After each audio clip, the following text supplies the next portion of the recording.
오늘 제목은 회개로 하늘의 복을 누리게 하시옵소서. 회개로 하늘의 복을 누리게 해 주시옵소서. 회개하면 죄가 연상이 되는데 오늘 회개하면 복이 또한 연상이 됩니다. 과거의 죄가 미래에 영향을 준다. 여기에는 비교적 청년들이 좀 더 많은데 여러분들 청년의 삶이 미래를 또한 결정 짓기도 합니다. 영향을 주기도 합니다. 저도 지금 이 양복이 20년 된 양복인데 제가 20살 때 하고 지금하고 키로수가 한 5kg밖에 차이가 안 나요. 그래서 저는 거의 이제 한 옷이 안 맞아서 주로 옷을 새로 사잖아요. 근데 저는 거의 그런 경우가 없이 그러다 보니까 이 옷도 20년이 된 옷이에요. 이 20년이 된 또 한 벌의 옷이 있는데 그거는 한 2년 정도 내가 깜빡하고 드라이를 안 맡겼더니 좀 이렇게 바랬어요. 그러니까 때가 더러운 것을 그대로 놔두면 옷을 상하게 한다. 우리들의 죄를 그대로 놔두면 우리들의 삶에 그것이 그대로 영향을 미친다라는 거죠. 우리 야곱의 족보를 거의 이제 마무리하고 있습니다. 그러면서 창세기도 이제 끝 무렵으로 갔습니다. 오늘 창세기 49장이죠. 창세기 50장까지 되어 있습니다. 자, 야곱의 족보, 야곱의 이야기를 바라보면 야곱의 죄. 근데 그 죄가 얼핏 보면 죄로 보여지지 않아요. 그의 성품으로 느껴지죠. 속임, 또 붙잡는 자, 이런 의미를 가지고 있는 야곱. 그 이름대로, 그 성품대로 그는 살아왔죠. 그래서 아버지 이삭을 속여서 장자의 축복을 가로채기도 했습니다. 그때 아버지 이삭이 야곱을 에서에게 그렇게 이야기하죠. 야곱이 속여서 네 복을 빼앗았도다. 딱 이것이 이 한 문장이 그 야곱의 인생을 가르는 하나의 그 정체성입니다. 속여서 너의 복을 빼앗았도다. 속여서 네 복을 빼앗았도다. 야곱은 늘 그렇게 살아왔습니다. 그럼 빼앗으면 잘 살아야 되잖아요. 남의 걸 빼앗아서 최소한 자기는 잘 살아야 되잖아요. 그런데 야곱의 인생을 보면 전혀 그렇지가 않았습니다. 험악한 인생을 살았습니다. 특별히 그 피해는 누가 가장 볼까? 그 죄에 대한 피해, 못된 성품에 대한 피해는 누가 가장 볼까? 자신이에요. 사실은 첫 번째는 자신이고 두 번째는 가까운 사람. 순서로 이제 피해를 많이 보죠. 두 번째로 피해를 많이 본 사람이 누구이죠? 요셉이 두 번째로 피해를 많이 봤죠. 아버지 야곱과 20년간 생이별을 했죠. 아버지 야곱 입장에서는 요셉이 거의 이제 짐승에 찢겨서 죽은 줄 알고 있었고, 세 번째로 이제 피해를 본 사람들은 자식들이었고, 그 외에 이제 기록되어 있지 않지만 야곱의 주위 사람들이 가장 많은 피해를 봤을 것입니다. 그 죄는 우리를 힘들게 하고 우리를 어렵게 한다라는 거죠. 근데 그것이 죄로 느껴지지 않을 때가 자주 있다라는 거죠. 우리 청년들이 우리 어른 세대를 그렇게 좋아하지 않는 부분들이 있어요. 주로 꼰대라는 단어를 많이 사용하는 이유 중에 하나 뭐냐면 어른들 입장에서 자수성가라는 단어 많이 쓰세요. 내가 이렇게 어려운 상황에서도 내가 이렇게 열심히 일을 해서 내가 이만큼 이뤄놨는데 도대체 너희는 뭐야? 뭐 이런 이야기이죠. 저희 야곱이 마치 그런 모습이에요. 야곱을 보면 진짜 그 무에서 유를 만들어낸 사람과 같습니다. 타양살이를 하면서 라반 그 외삼촌 라반 집에서 얹혀 살면서 20년간 종살이하면서 그 부를 축적한 사람이었었어요. 그럼 나름대로 그런 이야기를 할 수 있습니다. 내가 이만큼 일을 했는데 아마 그런 고집으로 살아왔을 것입니다. 우리가 청년들이 어른들을 향해서 싫어하는 것 중에 하나가 고집이죠, 사실은. 그 고집. 근데 사실은 고집을 부리는 당사자는 그게 죄라고 여겨지질 않아요. 그냥 나는 이렇게 살아왔어 이런 거죠. 나는 이렇게 살아왔어. 나처럼 살아 막 이런 이야기와 비슷합니다. 근데 청년들은 그걸 너무 싫어하죠. 그것은 고집도 역시 죄입니다. 야곱하면 애도 그런 느낌이 있어요. 고집. 그냥 속여서라도 남의 것을 빼앗아서 부를 축적하는. 아마 야곱은 그렇게 생각했을 것입니다. 내가 이만큼 일했으니까, 내가 이만큼 성실했으니까 너희들 배불리 먹고 배부르지. 뭐 이런 이야기를 했었을 것입니다. 그럼에도 불구하고 야곱은 나이 들어서는 철이 듭니다. 나이가 60, 70 된다고 철이 드는 것은 아니에요. 하나님을 진짜 알아야만 철이 듭니다. 여러분들도 역시 그렇게 늙으면 똑같이 꼰대 될 것입니다. 그러니까 빨리 변하시기를 원합니다. 빨리 부드러운 사람이 되기를 원합니다. 지금은 청년 때는 다 부드러워요, 사실은. 청년 때 안 부드러운 사람은 별로 없어요, 사실은. 근데 이제 나이가 들면 고집스러워지고 나이 들면 그 아주 강해집니다. 빨리 변해야 하죠. 한 살이라도 젊었을 때 변해야 합니다. 야곱은 육신의 눈은 침침해져 갔지만 영의 눈은 점점 밝아져 갑니다. 험악한 세월 속에서 그는 그래도 깨달았어요, 사실은. 내가 이렇게 살면 안 되는구나. 이것이 내가 잘못된 성품이요, 잘못된 인생이라는 것을 요셉을 잃어버리고 또 요셉을 되찾는 과정 가운데 깨닫게 되어지죠. 창세기 48장 15절 읽겠습니다. 야곱이 요셉을 축복하였다. 나의 할아버지 아브라함과 아버지 이삭을 보살펴 주신 하나님, 내가 태어난 날로부터 오늘의 이게까지 나의 목자가 되어 주신 하나님, 온갖 어려움에서 나를 건져 주신 천사께서 이 아이들에게 복을 내려 주시기를 빕니다. 이제 야곱이 이제 임종 때가 가까이 왔어요. 죽을 때가 가까이 왔습니다. 눈은 침침해졌습니다. 그때 이제 요셉이 그 소식을 듣고 자신의 아들 둘 므낫세와 에브라임을 데리고 아버지 요셉을 야곱을 찾아간 것이죠. 그때 아버지 야곱이 에브라임과 므낫세를 축복하면서 이렇게 간증하는 거죠. 자신의 인생을 회상하는 거죠. 그러면서 내 인생에서 가장 중요한 것이 무엇인지 아냐라는 질문을 한 것과 같아요. 이 말씀이 바로 내가 태어날 날부터 오늘에 이르기까지 나의 목자가 되어두신 하나님, 이렇게 고백을 하는 거죠. 야곱은 이제 130년을 살았습니다. 태어날 때부터 130년간 그 하나님이 나의 목자가 되어 주셨다는 것이죠. 여러분들은 지금 뭐 한 20살 또 30살 또 몇 분은 또 50살 60살 이렇게 되신 분이 있을 것입니다. 내가 태어날 때부터 지금까지 나의 목자 되신 하나님, 그렇게 고백할 수 있으십니까? 저는 사실은 그런 고백을 가지고 있어요. 돌아보면 내 힘으로 한 게 별로 없다라는 생각이 들어요. 모든 것이 하나님의 은혜라는 생각을 자주 갖게 됩니다. 여러분들이 나를 보면 목사님 그래 재주가 많아 뭐 이런 생각을 할 수도 있어요. 근데 고등학교 2학년 때 반에서 뒤집어서 첫째부터 7등까지 교무실로 불려갔어요. 그 중에 제가 있었습니다.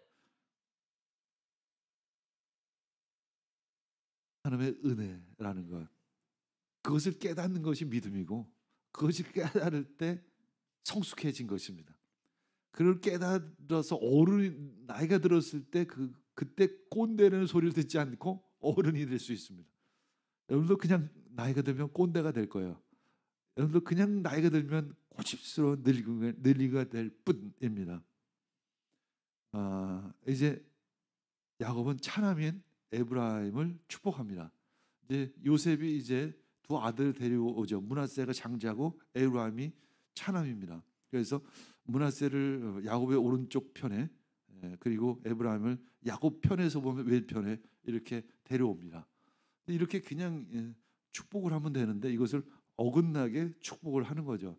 한마디로 에브라임을 장자의 축복으로 주고 므낫세를 차남의 축복을 하는 것이죠.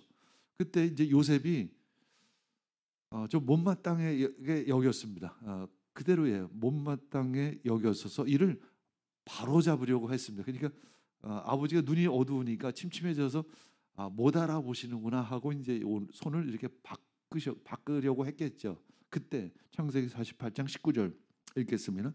그러나 그 아버지는 거절하면서 대답하였다. 나도 안다. 내 아들아, 나도 안다. 므낫세가 한 혀를 이루고 크게 되겠지만 그 아우가 형보다 더 크게 되고 아우의 자손에게서 여러 갈래가 갈라져 나올 것이다. 야곱의 이 그 표현 나도 안다라는 표현이 이것은 쉽게 나오는 표현이 아니에요.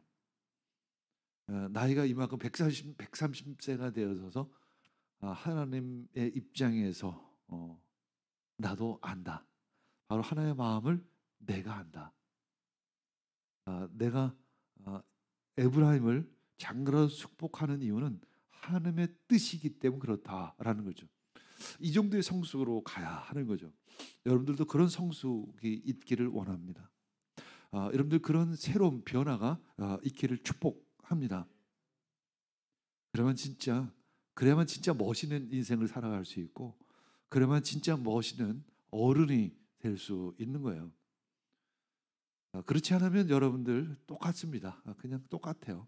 비슷하게 늙게 될 것입니다. 창세기 49장 1절 2절 읽겠습니다. 야곱이 아들들을 불러놓고서 일렀다. 너희는 모여라. 너희가 뒷날에 겪을 일을 내가 너희에게 말하겠다. 야곱의 아들들아 너희는 모여서 들어라. 너희 아버지 이스라엘이 하는 말을 귀를 기울여라. 이제 자녀들을 모으는 거야. 전에는 야곱이 그런 모습이 아니었습니다. 늘 흩어졌죠. 그런데 이제는 야곱은 그런 영적인 권위를 가지고 있었습니다. 가정에 권위가 생겼어요. 왜 그럴까요? 믿음이 생겼기 때문에 그런 거죠.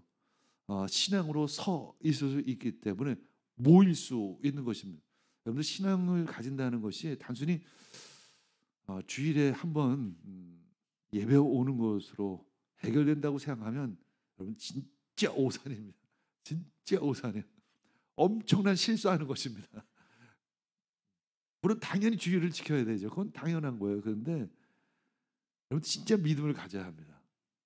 믿음의 맛을 느껴야 되고 믿음의 멋을 경험해야 하는 거죠.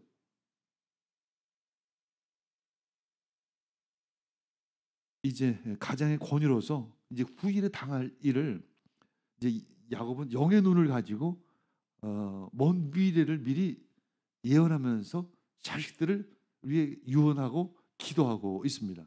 첫째 이제 장남입니다. 루벤입니다. 창세기 49장 3, 4절 읽겠습니다. 루벤아 너는 나의 맏아들이요 나의 힘 나의 정력의 첫 열매다. 그 영예가 드높고 그 힘이 드세다. 그러나 거친 파도와 같으므로 또 네가 아버지의 침상에 올라와서 내 아버지의 침상을 더럽혔으므로 네가 으뜸이 되지는 못할 것이다. 르벤은 맏아들이죠. 그 영예가 드높고 힘이 드세다라는 것은 아마도 좋은 자질을 가지고 태어났다는 거죠. 그런데 잘 풀리지를 않았습니다. 그런 우리 친구들 있죠. 좋은 자질을 가지고 태어났는데 잘 풀리지를 않는 우리 친구들이나 자녀들이 있습니다. 참 안타깝죠. 그것이 바로 루벤이요. 루벤은 엄청난 능력을 가지고 있는 사람이었습니다. 아주 탁월한 자질과 능력을 가지고 있었어요. 근데 물의 끓음 같다고 이야기합니다. 이것은 세번역으로 보면 거친 파도라고도 번역을 하고 있는데 이 거친 파도는 풍랑이 있을 때 이 뚝을 무너뜨리기도 하고 뚝을 넘어서기도 하는 거죠. 결국 그 아버지의 침상을 더럽힙니다. 아버지의 그 첩을과 이제 동침을 하는 거죠. 경계를 넘어선 것입니다. 그 한순간의 정욕을 제어하지 못한 큰 죄에 빠졌던 것입니다. 이 은사는, 여러분들의 능력은 훈련되어야 합니다. 절제되어야 해요. 가끔 보면 거의 100%입니다. 저는 거의 100%라고 여기는데, 능력이 있는 사람일수록 그 능력이 훈련되어야 해요. 그 장점이 있는 사람일수록 그 장점이 훈련되어야 합니다. 역시 만약에 어떤 사람이 진짜 미남이면 그 미남이라는 것 자체가 훈련이 되어야 돼요. 그게 독이 될 수도 있다는 거예요. 내가 미남이, 여자들이 막 줄줄 쫓아다녀. 끝이 어떻게 될까요? 그것을 무너질 수 있다는 거예요. 그것을 넘어서야 돼요. 말을 잘해요. 말을. 근데 말로 사람을 속이기도 하고, 말로 거짓말을 하기도 하고, 말을 잘하니까 사람들이 많이 넘어가요. 어떻게 사기꾼이 되겠죠. 이 은사는 훈련되어야 하고 절제되어야 하는 거죠. 절대 우리 인간에게 좋은 게 절대 아닙니다. 좋은 게 절대 아니에요. 예를 들자면, 내가 아까 꼴찌에서 5번째인가 해서 내가 교무실로 끌려갔는데, 어떤 사람은 이렇게 공부를 너무 굉장히 잘하는 사람들이 있어요. 그래서 뭐 글도 굉장히 잘 쓰고 막 그런 사람들은 오히려 말을 굉장히 잘하는 사람, 특히 설교할 때 이제 말을 잘하잖아요. 그런 사람들을 보면 설교를 준비를 하지 않아요. 줄줄줄 나오니까. 근데 이게 처음에는 그게 뭐 이렇게 재주로 돼 있고 뭐 좋은 것 같아요. 근데 그게 성장하질 않아요. 그리고 나이가 들면 어떻게 되냐면, 그 말 잘하는 거에 자기가 속아버려요. 그래서 설교를 들으면 그 말 장난하는 것 같은 느낌? 막 그런 것처럼 우리가 느껴질 때가 있어요. 근데 거꾸로 저는 말재주가 그렇게 말 주변이 있는 편은 아니에요. 그러다 보니까 오히려 열심히 준비할 수밖에 없어요. 그냥 열심히 설교문도 준비하고, 열심히 연습도 하고, 준비도 하니까 오히려 그것이 계속 쌓이니까 어느 순간 그것이 매일 아침마다 여러분들에게 전하는 메시지로도 그렇게 나가고, 또 그 메시지를 준비하다 보니까 깊이 묵상하게 되어져서 말 주변이 아닌 하나님의 마음으로 깊은 묵상을 통해서 주시는 하나님의 지혜로 여러분들에게 전할 수 있게 되는 거죠. 그러니까 우리들의 장점이 진짜 장점이 되기 위해서는 절대적으로 훈련되어야 한다라는 거죠. 결국 그 루벤은 장자로서의 지위를 박탈을 당합니다. 그리고 후일에는 실제로 루벤 지파는 힘이 굉장히 약화돼요. 아주 미미한 지파가 되어버립니다. 여기서 얘기하는 것은 상당히 오랜, 몇백 년 후의 일입니다.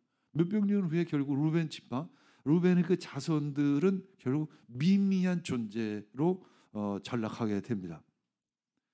그 다음에 이제 시몬과 레위에 대한 예언을 하죠. 자, 창세기 49장 5에서 7절 읽겠습니다. 시몬과 레위는 단짝 형제다. 그들이 휘두르는 칼은 난폭한 무기다. 나는 그들의 비밀 회담에 들어가지 않으며 그들의 휘에 끼어들지 않을 것이다. 그들은 화가 난다고 사람을 죽이고 장난삼아 소의 발목 힘줄을 끊었다. 그 노염이 혹독하고 그 분노가 맹렬하니 저주를 받을 것이다. 그들을 야곱 자손 사이에 분산시키고 이스라엘 백성 사이에 흩어버릴 것이다. 시몬과 레위는 단짝이었습니다. 둘째 아들, 셋째 아들이고, 루벤과 함께 네 번째 아들이 유다와 함께 레아의 배에서 태어난 자녀들이죠. 단짝인데 단짝이 좋은 일을 하면 참 좋아요. 그렇죠? 같이 신앙생활을 잘하면 좋을 텐데 이게 엉뚱한 분노, 노염으로 살인을 했습니다. 왜 살인을 했냐면 그 나름대로 이유가 있었어요. 동생 디나가 세겜성의 추장으로부터 강간을 당하죠. 그것에 대한 보복으로 두 사람은 이제 그 세겜성에 있는 모든 양민들을 다 학살을 해버립니다. 그 세겜성의 추장에게만 원수를 갚은 것이 아니라 죄가 없는 사람까지도 싹쓸이를 해버린 거죠. 결국 야곱은 이것을 저주하는 거죠. 그래서 결국 너희들은 다 흩어질 것이다 이렇게 합니다. 너희들의 분노와 너희들의 혈기로 지은 죄로 인해서 흩어질 것이다 이렇게 이야기를 합니다. 이 과거에 지은 죄가 미래에 영향을 준다라는 거죠. 우리는 그것을 늘 우리는 기억하면서 과거의 죄와 단절해야 하는 것이죠. 회개는 그런 의미에서 하나님께서 회개라는 은혜의 선물을 주십니다. 회개는 나를 새롭게 합니다. 회개는 과거의 죄가 우리 미래에 영향을 주지 못하도록 막습니다. 요셉은 사실 야곱 다음으로 가장 피해를 입은 사람이에요. 야곱은 당사자이고 야곱의 죄로 인해서 가장 피해를 입은 사람이 요셉이고, 요셉은 이제 그런 하나님 요셉을 통해서 그 가족을 구원하십니다. 그래서 약속의 가문으로 세워 가시죠. 그래서 결국 야곱이 회개를 합니다. 야곱이 어떻게 회개를 했냐라고 보면 이제 요셉이 시험을 했죠. 베냐민을 데려오라라는 시험을 했을 때 결국 야곱은 베냐민을 보낼 수가 없죠. 사실은 요셉만큼 사랑하는 아들 요셉을 잃었는데 베냐민조차 내가 잃어버릴 수가 없다. 그러면서 베냐민을 품에 안고 보내기를 하였습니다. 그 품에 안은 것이 도대체 무엇일까? 그것이 진짜 아들일까? 그것은 자기 애이죠. 사실 자기 애. 우리들을 힘들게 하는 게 뭐냐면 다 자기 자신이에요. 사실은 나를 벗어나지 못하기 때문에 그렇습니다. 항상 나 중심이죠. 어제 결혼식을 가서도 내가 느끼는 게 뭐냐면 젊은이들은 결혼식의 주인공 신랑 신부의 마음이 가 있는 게 아니라 거기서도 자기에게 마음이 가 있는 모습을 내가 느껴요. 자신의 외모에 굉장히 너무 신경을 쓰고 있는 그만큼 이게 자유롭지 못하다는 거예요. 무슨 뜻인지 아시죠? 자유롭지 못하다라는 거예요. 나는 워낙 경험이 많다 보니까 그게 얼마만큼 그에게 족쇄가 되는지를 알아요. 여러분들에게 족쇄가 되는지를 압니다. 제가 그나마 박자를 요즘에 많이 틀리지만 전에보다는 찬양이 훨씬 낮았잖아요. 그 이유가 뭐냐면 사실 찬양 연습을 해서 낮은 게 아니라 어느 순간 그게 내가 나로부터 자유함이 생기면서 그 노래도 자유해지기 시작해서 노래가 나오기 시작하는 거예요. 그 원리가 있어요. 그 삶에 살아가는 데 있어서 원리가 있어요. 사실은 어떤 것에 이렇게 딱 묶여 있으면 일도 제대로 되지가 않아요. 사람 보는 눈도 옳지가 않아요. 사실은 자꾸만 잘못 봐요. 말도 헛나가고 뭐 예를 들어 설교를 해도 뭔가 이렇게 움츠러든 설교를 하게 될 수 있어요. 찬양을 해도 이렇게 확 터져나가지를 못하죠. 그렇죠? 그런 거 느끼죠? 확 터져나가지를 못하고 뭔가 이렇게 움츠러드는 어떤 것들이 있어요. 그것이 일부러 그렇게 되는 게 아니라 자기애예요. 사실은 너무 자기에게 집중이 되어 있어요. 자기 자신에게 집중이 되어 있기 때문에 그것이 오히려 올무가 되는 거예요. 여러분들로부터 자유해지길 축복합니다. 게임으로부터 자유해지시기를 축복합니다. 스마트폰으로부터 자유해지시기를 축복합니다. 여러분들 묶고 있는 것들이 너무나도 많이 있습니다. 어른들의 가장 문제는 뭔지 아세요?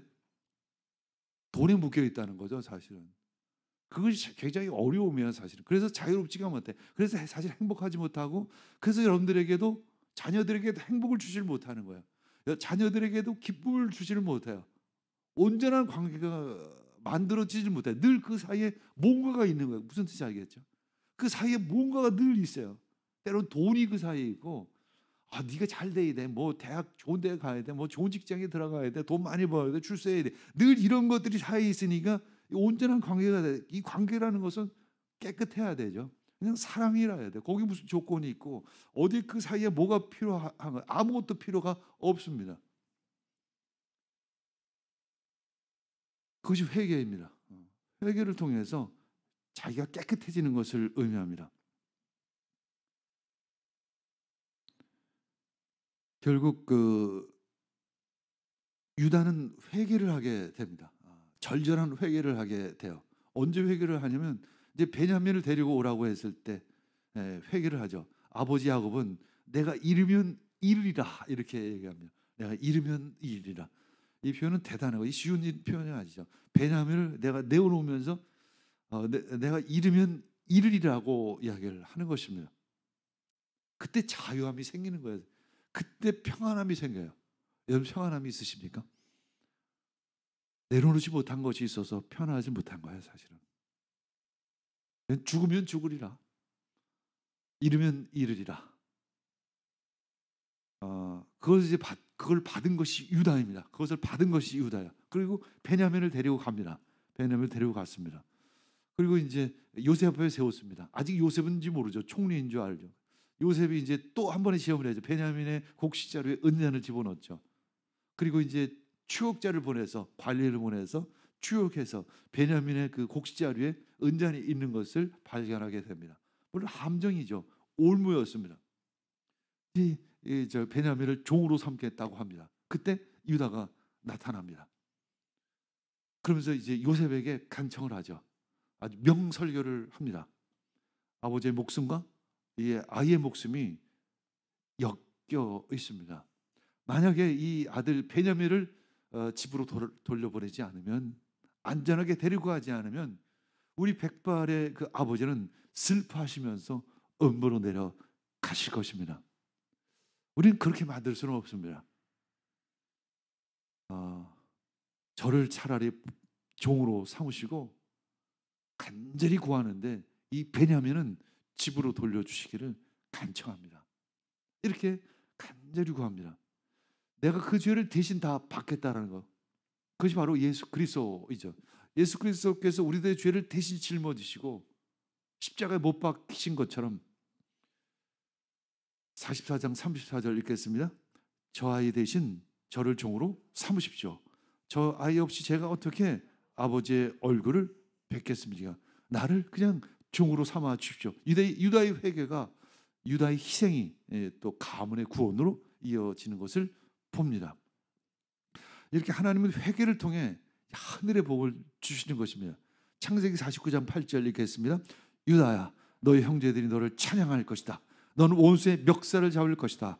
너의 아버지의 아들들이 너희 앞에 무릎을 꿇을 것이다. 이렇게 말씀하고 있습니다. 유다가 형제들의 찬양이 될 것이다 라는 거죠. 그러면서 계속 이어집니다. 유다야, 너는 사자 새끼 같을 것이다. 나의 아들아, 너는 움킨 것을 찢어먹고 굴로 돌아갈 것이다. 엎드리고 웅크리는 모양이 수사자 같기도 하고 암사자 같기도 하니. 근데 사자하면 누가 생각이 나죠? 예수 그리스도를 그 사자로 표현할 때가 있죠. 누가 감히 범할 수 있으랴? 임금의 쥐봉, 그러니까 통치를 의미합니다. 사자는 어떤 통치, 통치자의 쥐봉이 자선 만대까지 이를 것이다. 권능으로 그 자리에 앉을 분이 오시면, 누가 앉을 분이 오시면 예수 그리스도 메시아가 오시면 만민이 그에게 순종할 것이다. 유다의 가문 가운데 메시아 예수 그리스도를 보내실 것이다. 이렇게 예언하고 있습니다. 49장 11절 12절 그는 나귀를 포도나무에 매어 그 암나귀 새끼를 가장 좋은 포도나무 가지에 맬 것이다. 그는 옷을 포도주에다 빨며 그 겉옷은 포도의 붉은 짚으로 빨 것이다. 그의 눈은 포도주 빛보다 진하고 그의 이는 우유 빛보다 힐 것이다. 포도는 풍요, 어떤 기쁨을 의미하는 거죠. 그의 우유는 어떤 순결 또는 아름다움을 의미하는 것입니다. 유다는 참 아름다운 신앙이 될 것이다 라는 거죠. 아름다운 믿음의 조상이 될 것이다, 이렇게 이야기하고 있습니다. 결국 회개를 통해 우리는 약속의 상속자가 되어 하늘과 땅의 복을 받기를 축복합니다. 우리는 코로나로 인해서 영적인 침체에 빠져 있는 부분이 있어요. 사실은 다시 일어서시기를 원합니다. 금요철에 오시던 분이 코로나를 지나면서 흐지부지 이제 안 오기 시작을 해요. 아닙니다. 이제 다시 일어설 때가 왔습니다. 좀 몸이 아프면 온라인으로 예배 드려야지. 이것은 큰 착각입니다. 그런 일은 있을 수가 없습니다. 주일에 여행을 갑니다. 여행을 갈 수 있죠. 근데 왜 주일에 갑니까? 행사를 할 수 있죠. 왜 주일에 행사를 합니까? 뭐냐면 이것은 한마디로 믿음이에요, 사실은.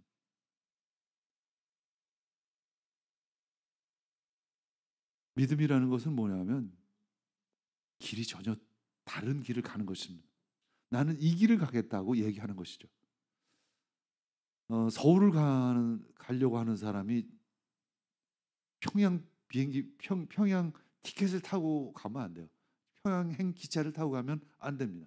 마치 주일날 행사를 하고 주일날 여행을 간다는 것은 벌써 이건 하나님에게 나의 삶을 드리지 못하겠다는 얘기와 같습니다. 아니 그깟 하루를 다른 날 월차를 내면 되는데 차를 안 가든가. 이건 굉장히 중요한 일입니다. 주의를 지키시기를 원합니다. 그리고 그것을 위해서 내가 희생을 할 수 있어야 돼요. 내 시간 되면 가고 시간이 안 되면 못 가고 뭐 자고 싶으면 집에서 자고 이렇게 해서는 삶이 변하지를 않습니다. 죄를 끊어내야 합니다. 과거를 끊어내야 합니다. 우리는 새로운 삶을 살아가야 하는 거죠. 지금 우리 아버지 세대는 부모 세대는 돈이 최고인 인생이었습니다. 마치 야구가 같은 인생이었습니다. 그러나 이제는 우리 요셉의 인생을 살아야 될 줄 믿습니다. 요한계시록 2장 5절 읽겠습니다. 그러므로 내가 어디에서 떨어졌는지를 생각해내서 회개하고 처음에 하던 일을 하여라. 내가 그렇게 하지 않고 회개하지 않으면 내가 가서 내 촛대를 그리 자리에서 옮겨 내겠다라고 말씀하십니다. 그리고 회개의 복을 받으시기를 원합니다. 누가복음 15장 7절 읽고 마무리하겠습니다. 내가 너에게 말한다. 이와 같이 하늘에서는 회개할 필요가 없는 의인 99보다 회개하는 죄인 한 사람을 두고 더 기뻐할 것이다. 여러분들의 회개를 기다리시는 그 하나님은 여러분들에게 복을 주시기를 원하십니다. 전제는 여러분들의 회개입니다. 여러분들이 새로운 삶의 시작을 하고자 결단하기를 축복합니다. 그때 하나님께서 하늘의 복과 땅의 기름 부음으로 더하여 주실 줄 믿습니다.